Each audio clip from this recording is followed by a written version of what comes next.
Hi guys, my name is Lissy and I am obsessed with Disney. So, this week I wanted to do, this is bad. I'm sorry guys. I'm just trying to figure out what the best setup is for days when I'm on my bed. And today wanted to be one of those days because it's really cold and it's definitely the coldest day it has been since I've been home from Florida. And it's like 55 degrees out and I'm freezing my butt off, and all my friends and family are like, what kind of New Yorker are you? This is nothing. This is beautiful. Anyway, this week I wanted to do an FAQ for DCP, so I went on to the Facebook group for the Spring 2016 hopeful/accepted peeps. And I was like, hey, I have a YouTube channel and I want to do an FAQ video. Do you have some cues you want me to A? And nobody had cues. So, anyway, we are here now.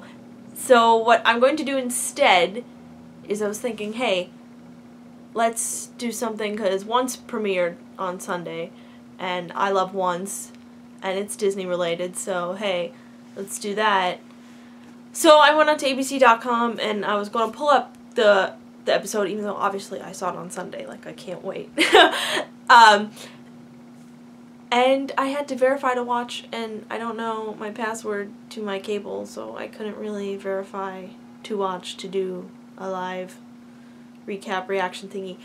So instead, like, the only thing that is like on abc.com that really I can watch is recap 7 must-see moments from Dark Swan, which was the season premiere. So I'm going to watch this video and see if I agree with any of it. It's an article and video together, but they have ads on these little clips, so that's annoying. Like, I'm not going to sit through a minute and a half to watch another minute. Like, that's stupid. Oh well, we'll let this thing play through. Okay, now that I loaded up all the clips without the ads, let's read this article. So, when we last left Storybrooke, Emma was whisked into the sky in a swirling cloud of blackness. That is true. The dagger that controls the Dark One now bears a new name on its blade. It reads, Emma Swan. What's next for the heroes and villains of Storybrooke? The Enchanted Forest and other far-off lands? Let's find out in the Magical Moments recap from the Season 5 premiere, The Dark Swan, episode of Once Upon a Time. Original air date September 27th, 2015. All true facts. Let's see. So, first thing they say. Ushering in a warning. In 1989, Minneapolis, a young Emma Swan swipes the box of candy at the movies. An usher happens to know her name, warns her that bad things will happen whenever you do something you're not supposed to do. One day, Emma will have the opportunity to remove Excalibur from its stone, something she should not do. Emma was in Minneapolis, Minnesota? Minneapolis, yes. I feel like it's really hard to keep track of Emma's past, because, like, we learn little bits of details, like, here and there, all throughout this whole time. So, like, if you're only really watching once, like, every week, and, like, only watching it then, like, that means, like, I haven't seen some episodes, and I'm sure a lot of you guys watched Once from the beginning as well, too. Like, we saw episodes once, like, friggin' 4 years ago. Like, how are we supposed to remember all these details? So, no words. So, the little clip they give, let's see. I'm at the movie theater. Oh, okay, so, let's say something real quick about this. I thought it was super, super cute that it was, like, Emma going to the movie theaters to see Sword in the Stone. I think that it's cool that, like, it still takes place in, like, this version of our world where we do have Disney, and it's, like, such the big thing that it is.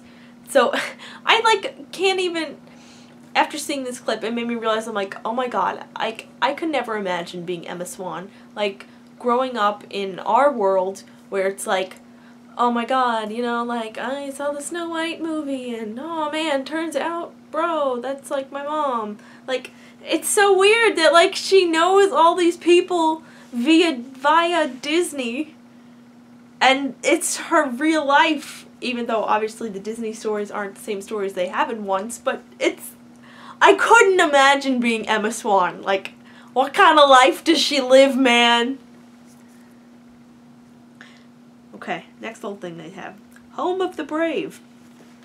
In the Enchanted Forest, a vision of Rumpelstiltskin is there to be Emma's guide. That's not going to work for her. She may not have a choice. As she... Okay, I was right. Reading is very difficult for me. As she experiences her first taste of darkness, Rumpel tricks her into using magic in her quest to find Merlin while chasing the Will-o'-the-Wisp. The Will-o'-the-Wisp!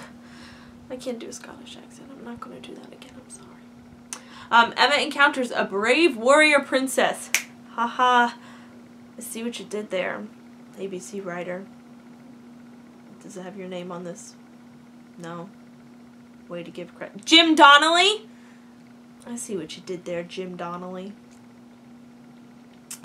Alright, the little clip they give. Running in the forest. These things were so cool. The wisps. Because they look just like they do in the movie. Which I guess isn't hard to do if the movie's CGI and these wisps are CGI. So, there's that. Back off, lassie. My aim is true, don't test me. She's beautiful. This actress. Such a good Merida. The costuming. Oh. One of my favorite parts of this television show is the costumes. I love costumes. I'm not going to watch this whole thing because I watched it. So, there's that. Which way to turn? In present-day Storybrooke, Emma's friends and loved ones must figure out a plan to save her from the vortex of evil that consumed her. The apprentice produces a gift from Merlin that can help just before he dies. The wand can only be wielded by someone who has light and dark combined inside of them. Regina is a little too good these days, but someone else isn't. How do I feel about that? Stupid, because, I mean, I feel like the whole, like, message of this show nowadays is that nobody is fully good and nobody is fully evil. So, if this wand just needs to be wielded by someone who's good and evil, that means anyone can wield the damn wand. What? Come on, once writers, like, what are you going for here? I know you're going for trying to keep stupid Zelena in the storyline, but I ain't about that life. I just want to kill the witch, with a B, and get her out of here. Like, I can't stand her storyline, and she's so rapey and creepy. No more Zelena. I want to get rid of her ASAP. Holy crap, I can't. So I'm not going to watch this clip because Zelena's in it, and she pisses me off. Change of heart. Merida needs the Will-o'-the-Wisp to save her kidnapped brothers. She knows that Emma has thoughts of betraying her. Oh my god, that scene was freaking hilarious. When Merida and Emma are camped out, and, like, Emma's, like, talking to Rumpel, and then he's like, BT dubs. Girl, you're coming off crazy because I ain't here. You're just talking to yourself. And Emma's like, psh, that's fine. Merida's sleeping. Whatever. I could be loco crazy. It don't matter. But then the camera pans and Merida's awake and her face, this actress's face. Oh my god. I want to see if I can put in a screen grab like right here for you guys. Oh my god. She's like, girl, oh my god. This lady is crazy with the capital C-R-A-Z-Y, like, ugh, like, her face was effing hilarious. Like, imagine that she's like, oh my god, I can't betray her, I'm not gonna kill her, ah! Like, imagine you're sleeping in the woods with a complete stranger, and, like, in the middle of the night, she's just talking crazy things in her sleep, or not asleep, because Merida doesn't turn around to see this, talking about how she's not gonna kill you. Like, I would have ran. If I was Merida, I would have, like, psh, bye, peace, see ya, Felicia. Like, I wouldn't have been all, like, sly and snuck away. Like, I would have just ran right then and there. But that's just me, so. Was I reading this? Yes, I was. Where was I up to? Oh, so she sneaks off without her. Exactly what I was just like. Bye, Felicia. Merida whispers to the will-o'-the-wisp at the Hill of the Stones. Stonehenge, like, let's be honest here. And the vision of Rumple tempts Emma to kill her. It's hard to resist. And Emma rips out Merida's heart, and she's about to crush it when her friends and family arrive. You know, they always swoop in at the right moment. And that whole thing was, like, so, like, ridiculous. Because Hook's like, oh man, you know, Emma, I trust you. You're such a good person. Here, like, have the dagger. And it's like, bro, like, I know Emma's a good person. Emma is, like, my G. Like, I love her. But she's still the Dark One. Like, you don't give the Dark One their own dagger. Like, what? Anyway, so, obviously that don't happen. Emma is like, yo, Regina, you're going to be the one to keep me in check. Hashtag Swan Queen.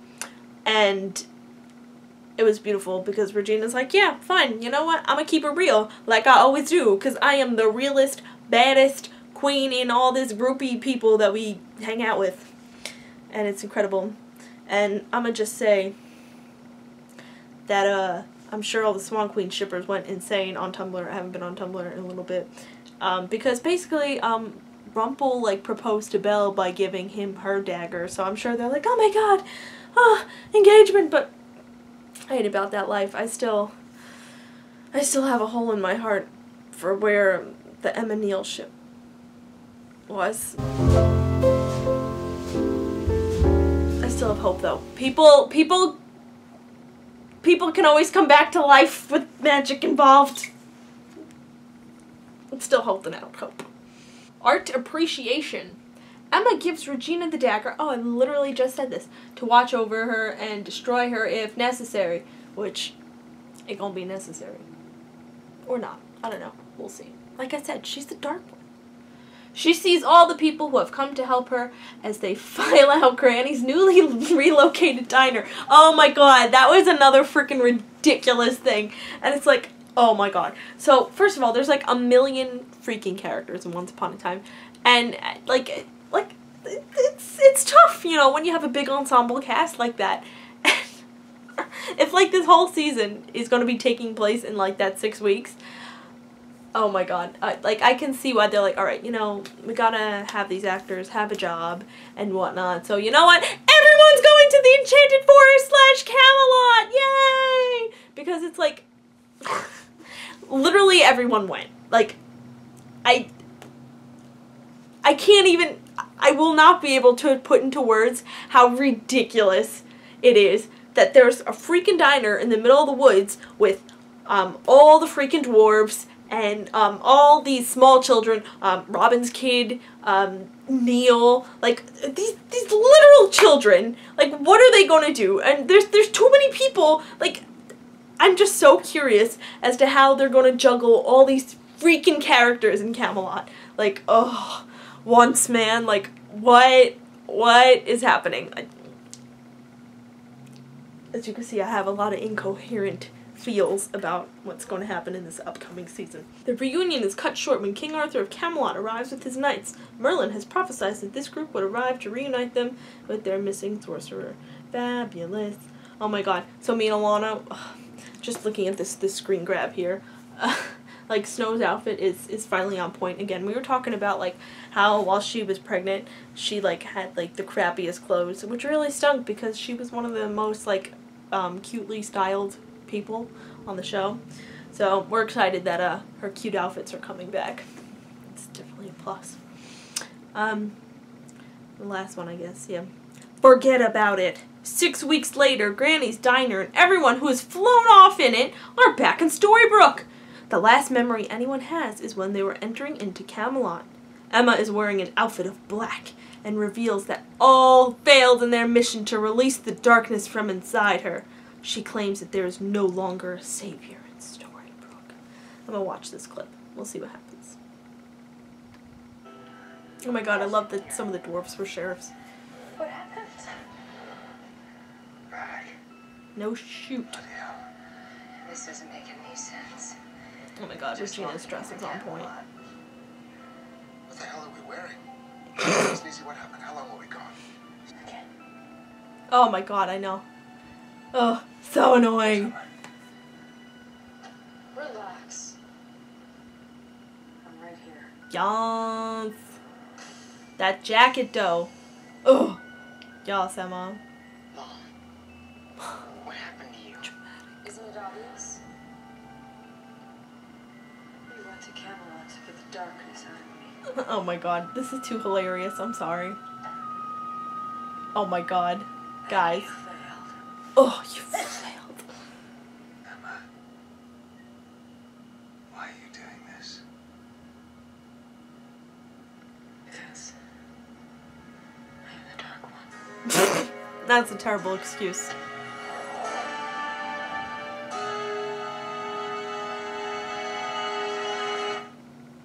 First off, Zelina's dress reminded me of Merida's like formal dress that like she uses her muscles and like rips in Brave in the movie. So I'm sorry, I had to get that off my chest. Also, you would think that like the amount of memory loss that all of these people in this town has suffered throughout these 5 seasons, like they would all be severely damaged, like basically vegetables at this point. Like, I don't know how their brain can handle all this. I mean, I guess magic, but ugh. Why? It's always, oh man, we forgot our memory. What happened? Like, Once is my favorite show, but really, can we like learn to use another plot device? Like, please. Oh, I love Once so much, but I was very disappointed and frustrated that that's how the premiere was. I'm hoping on Sunday it will be much better. I don't think I will be doing another one of these Once recap reaction things because I don't know how to eloquently and this is what I'm talking about. I don't know how to put words, what I'm thinking in my head, into words to share with you guys. And that also makes it very hard for me to edit. So yeah, we are going to end it at that. Have a seamless day, everyone. Bye!